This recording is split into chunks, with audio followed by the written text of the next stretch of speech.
We talk on the Morning Focus a lot about the enemy, the devil, who is going to lie, steal, kill, destroy.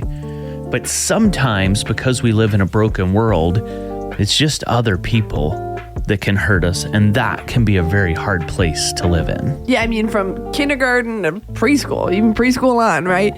There's somebody who's kind of conflicting, someone hard to get along with. There's always some sort of conflict with other people in your life. And I mean, man, maybe you're in a place where you're really weary over some sort of relational conflict with somebody who's in your life, and it's like, man, it's bearing me down. Well, the good news is that we have hope and truth that we can look at here. Moses was the leader of the Israelites.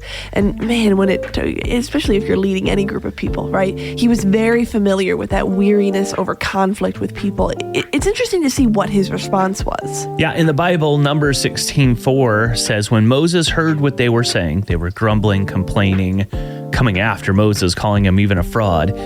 Numbers 16:4 says he fell face down on the ground. It's interesting because over the course of his time as a leader, he does this a lot. He goes face down on the ground to seek God for direction. He goes down on the ground to intercede for the people of Israel.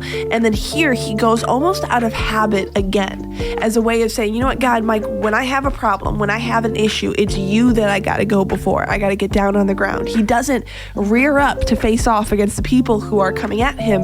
His response, which can be ours as well, is to go down before God. Yeah, it's no small thing when someone comes against one of God's own people. It's no small thing to him. And you're one of his people. That's right. You absolutely are. And so while the instinct can be there to kind of rear up mama bear, papa bear, like, I need to defend myself or someone I love, the ideal thing to do is to keep your heart pure and watch God defend you.